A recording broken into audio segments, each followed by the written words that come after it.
The day my sister Rebecca's perfect world crumbled started like any other of her picture-perfect days.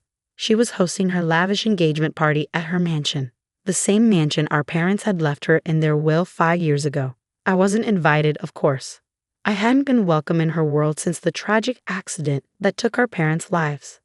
I still remember that rainy night. The police said their car lost control on the mountain road, plunging into the ravine below. Rebecca inherited everything. The family business, the properties, the investments. I got nothing. The will is clear, the family lawyer had said, not quite meeting my eyes. Everything goes to Rebecca. I was 23 then, fresh out of college, while Rebecca was 27 and already a successful businesswoman. At least that's what everyone thought. The truth was, she'd never worked a day in her life. Our parents' money had paved her way, buying her credentials, her connections, her entire gilded existence. For 5 years, I scraped by, working 2 jobs, living in a tiny apartment on the wrong side of town. Rebecca would occasionally see me at the grocery store or coffee shop and pretend not to know me. Once, when I desperately asked her for help with my mounting medical bills, she laughed. "You're pathetic, Sarah," she sneered, adjusting her designer sunglasses. "That's why Mom and Dad left you nothing. They knew you just waste it like you waste everything else in your life." But fate has a way of revealing the darkest secrets, and Rebecca's perfect world was built on the darkest secret of all. It started unraveling 3 months ago when Detective James Morrison showed up at my apartment.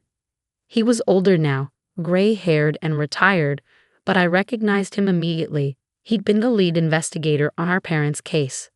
"I couldn't sleep at night," he said, sitting at my tiny kitchen table. "Something about your parents' case never sat right with me.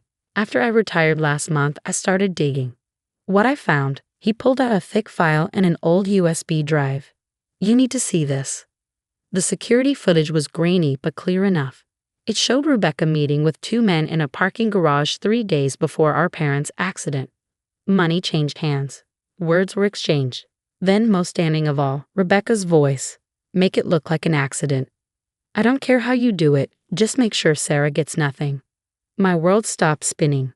The coffee mug slipped from my hands, shattering on the floor.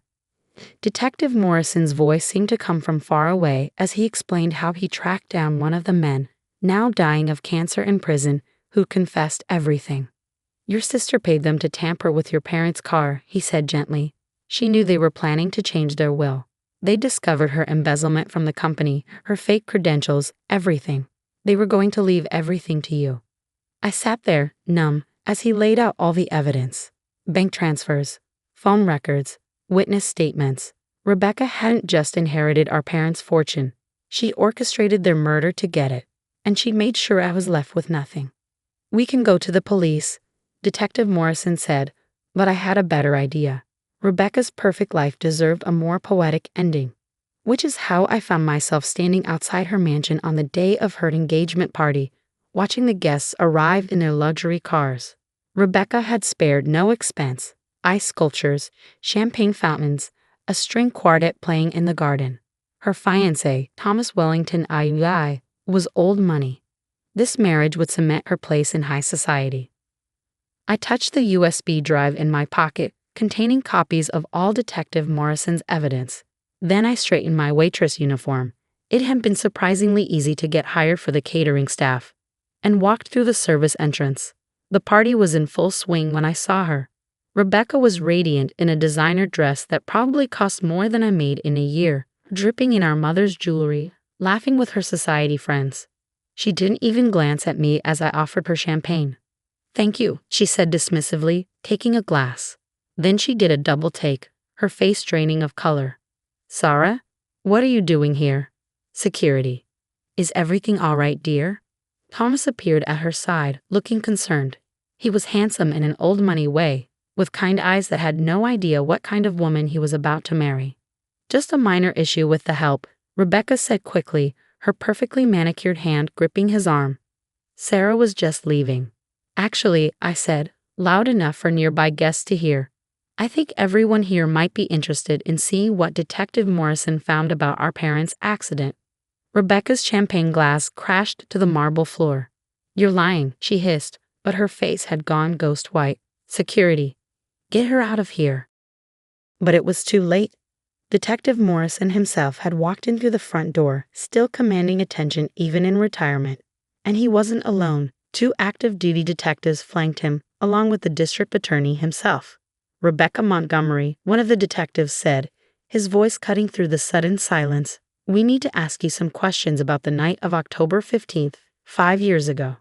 The security footage began playing on the massive screen that had been set up for a slideshow of Rebecca and Thomas's romantic journey. Instead, party guests watched in horror as Rebecca plotted our parents' murder in that dark parking garage.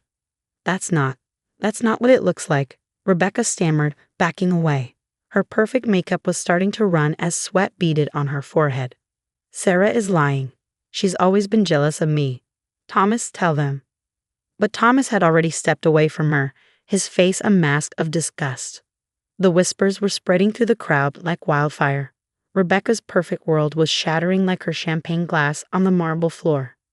"Mrs. Montgomery," Detective Morrison said formally, "I think it's time we finish our conversation from 5 years ago." The next few hours were a blur of police statements, shocked guests hurrying to their cars, and Rebecca's increasingly hysterical denials. I watched as the officers led her away in handcuffs, her perfect makeup streaked with tears, her designer dress wrinkled from struggling against the inevitable. "I did everything for this family," she screamed as they escorted her out. "I deserved that money. Sarah was always the favorite. They were going to ruin everything." Thomas stood frozen, the engagement ring box he planned to present during the party's climax still in his pocket. His family had built their fortune over generations, and reputation meant everything to them. As Rebecca was placed in the police car, his father pulled him aside, whispering furiously about damage control. But I wasn't done yet. Detective Morrison had been thorough in his investigation, beyond thorough. He'd uncovered not just the murder plot, but years of Rebecca's financial crimes. Embezzlement, money laundering, tax evasion. The evidence was overwhelming. "Your parents suspected," he told me later at the police station. They'd hired a private investigator 3 months before their death. They discovered Rebecca had been stealing from the company for years, faking credentials, bribing officials. They were devastated. He handed me another file. "This was in your father's private safe. We found it during the new investigation."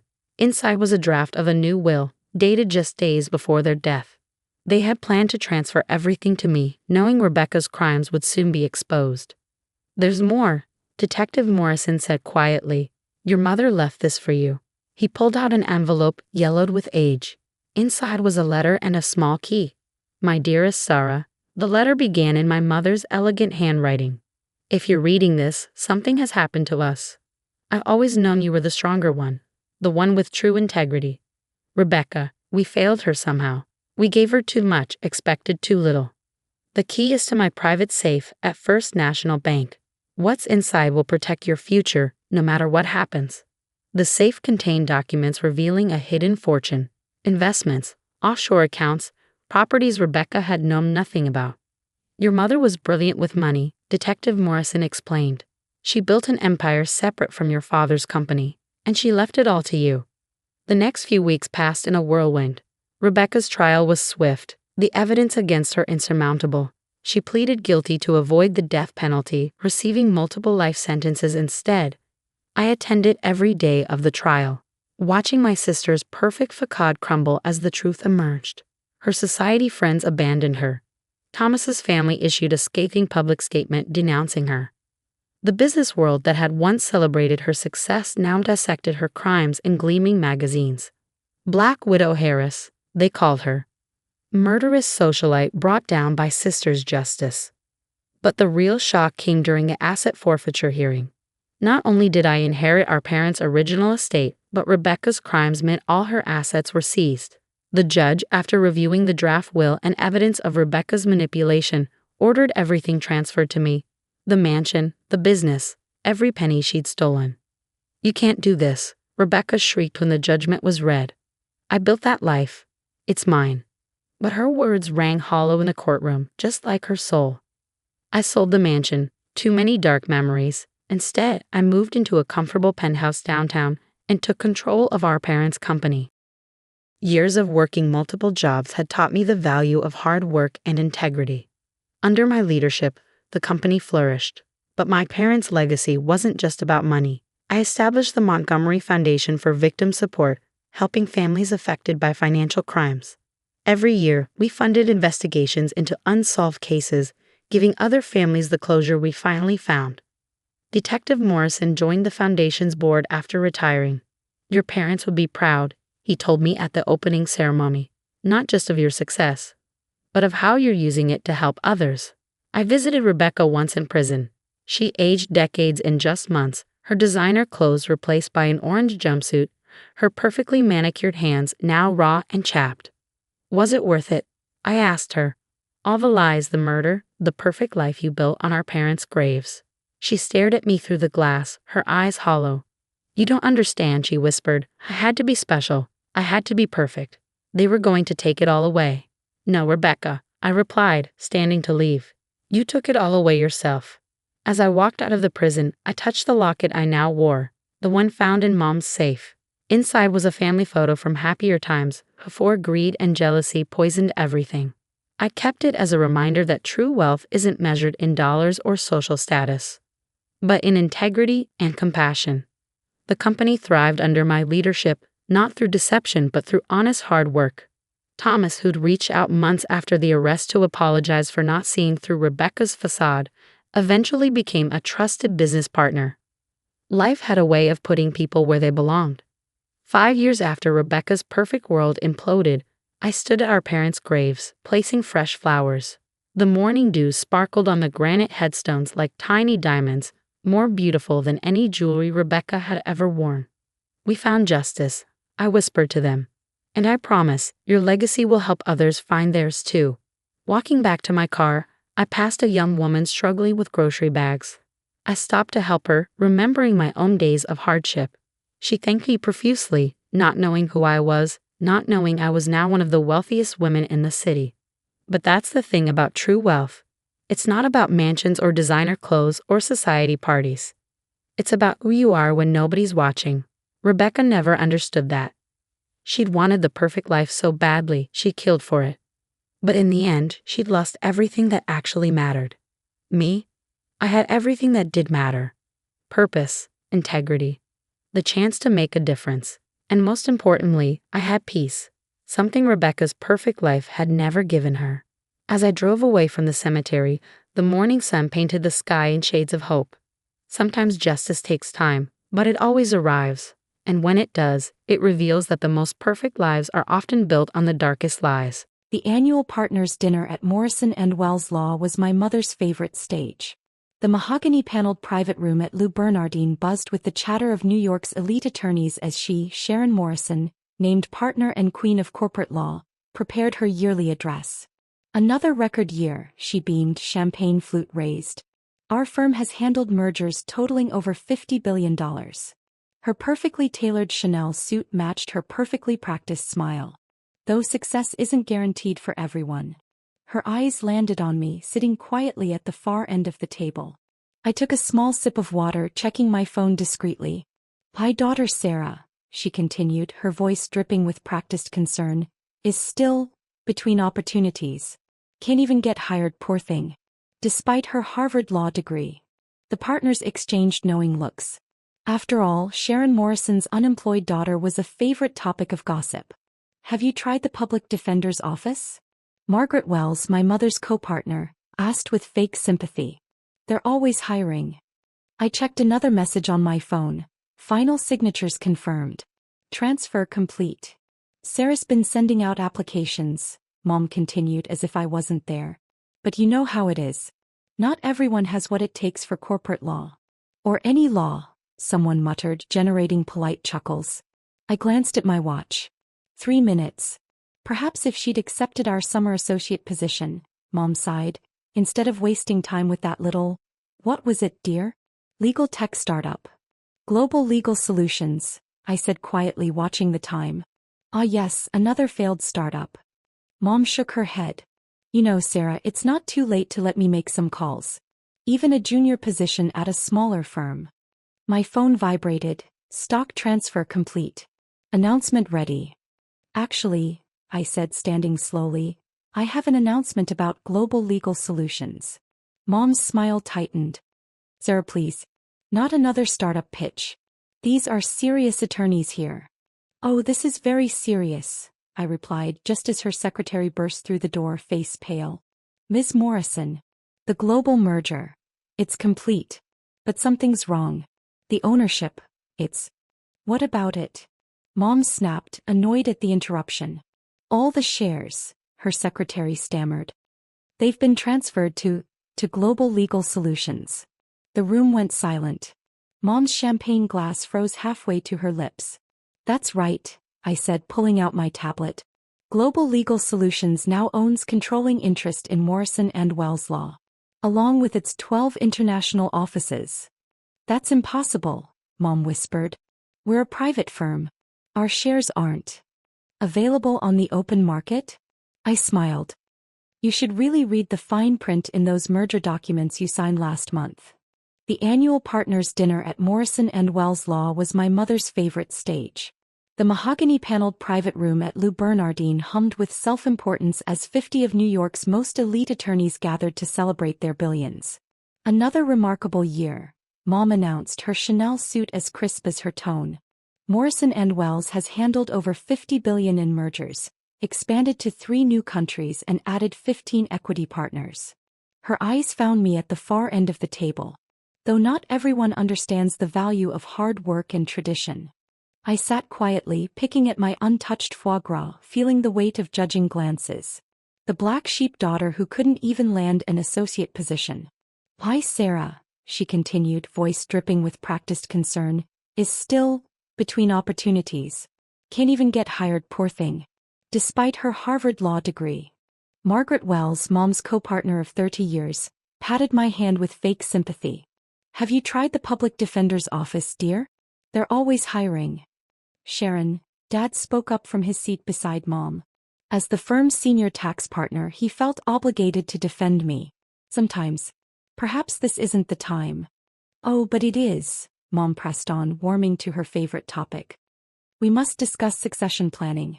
Margaret's daughter just made partner at Goldman's legal department. The Peterson twins are clerking for the Supreme Court. And my Sarah. She sighed dramatically. Can't even get past a first interview. The partners murmured in agreement. After all, what could be more embarrassing than a top lawyer's unemployed daughter? Still sending out those applications? Tom Davidson, M&A partner, asked with a smirk. My secretary's cousin needs help with traffic court cases. I checked my phone discreetly. Final signatures confirmed. Transfer complete. If she'd just accepted our summer associate position, Mom continued as if I wasn't there. Instead of wasting time with that little, what was it again, dear? Legal tech startup. Global Legal Solutions, I said quietly, watching the time.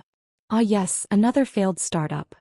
Mom's laugh tinkled like expensive crystal. You know what they say about the third time? Though this is what, attempt number 5? 6 actually, Margaret Wells added helpfully. Remember that blockchain legal service thing last year? Complete disaster. I took a small sip of water, letting their laughter wash over me. My phone buzzed again. Stock transfer complete. All subsidiaries confirmed. Sarah, honey, Mom leaned forward, her voice carrying to every corner of the room. It's time to face reality. Not everyone is cut out for real legal work. Even with a Harvard degree, some people just lack that essential quality. That killer instinct. Speaking of killer instincts, I said softly, standing up. I have an announcement about Global Legal Solutions. Mom's perfect smile tightened. Sarah, please. Not another startup pitch. These are serious attorneys here. Oh, this is very serious, I replied just as her secretary burst through the door, face ghost white. Ms. Morrison. The global merger. It's complete. But something's wrong. The ownership. It's... What about it? Mom snapped, annoyed at the interruption of her moment. All the shares, her secretary stammered. They've been transferred to Global Legal Solutions. The room went deadly quiet. Mom's champagne glass froze halfway to her perfectly painted lips. That's right, I said, pulling out my tablet. Global Legal Solutions now owns controlling interest in Morrison & Wells Law, along with its 12 international offices, 30 subsidiary firms and... I paused for effect, All partner voting rights. That's impossible, Mom whispered. We're a private firm. Our shares aren't available on the open market? I smiled, savoring the moment. You should really read the fine print in those merger documents you signed last month. The ones you were too busy to review personally because what was it? Some things are beneath a named partner's attention. Mom's perfect composure cracked as she grabbed the tablet from her secretary. This can't. We have safeguards. The partnership agreement was amended last month. I finished smoothly. Remember that routine update you all signed? The one that modified share transfer restrictions. I drafted that. Margaret Wells sputtered. It was just standard boilerplate for the Asian expansion. With a lovely loophole regarding tech company acquisitions. I smiled. You really should have let me join the firm, Mom. I actually read the fine print. Dad was frantically scrolling through documents on his phone.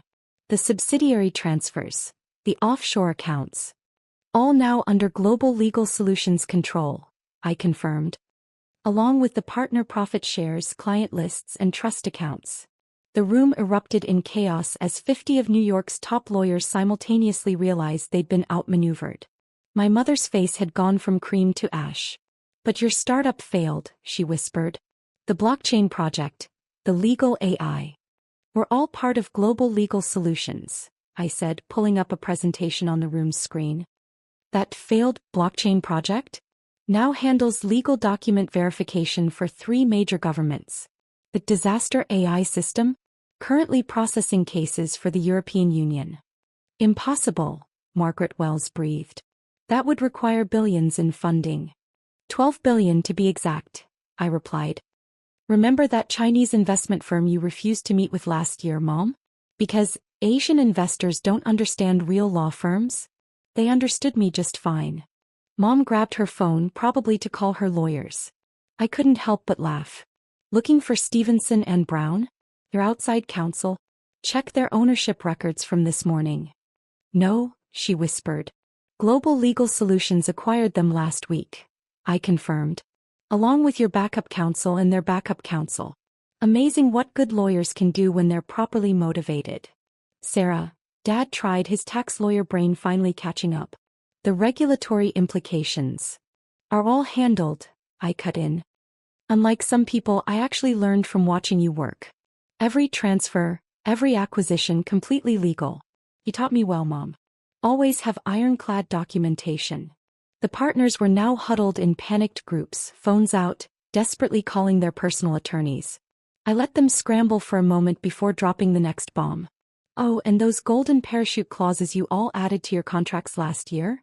I smiled. They only apply to traditional corporate takeovers. Tech company acquisitions are specifically excluded. Page 247, paragraph 3, subsection C. You can't. Mom started. Fire you. I raised an eyebrow. Actually, I can. Effective immediately.